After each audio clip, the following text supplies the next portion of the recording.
Hi, I'm here to go over a freight route risk monitor that I built based on UK Maritime Organization's incident data. Essentially, every bubble here represents an incident that's either an advisory or a direct attack, and a lot of that is happening here in the Strait of Hormuz because given current warfare between Iran and the United States. So here, for instance, we can first select only attack, and then we can see that these are incidents reported with missile strikes, advisory and suspicious. Usually, it would be attacks saying like fires are extinguished, for instance here, so less severe. And that ties into how we compute the risk index metric, which is the product of severity, recency, and proximity.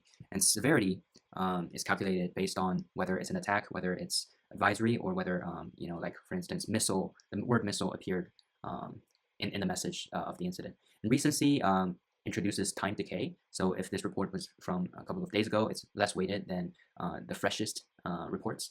And thirdly, the proximity is how near it is to these routes. So for instance, I have a potential route of this crude tanker going from Kuwait to Qatar. You can see that the risk index is lower because, for instance, this advisory incident here is contributing to the majority of the risk factor to this route. But for instance, if we plan a route across the more hostile regions, for instance, from Kuwait to Dubai, we see that risk index go much higher because now all of these incidents starts to take into account in terms of how risky it is to be in that area. And lastly, obviously, we know that since Iran closed the Strait of Hormuz, going from Qatar, for instance, for an LNG cargo to outside the strait into the wider ocean, the Arabian Sea, we can see that the risk is really high because you would have to go through all of those very recent high combat regions.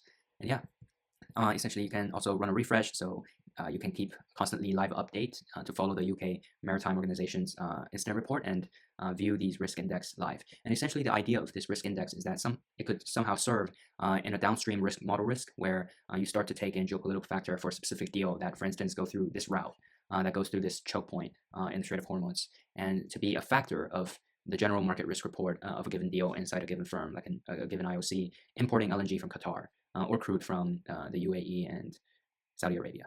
So yeah, thank you.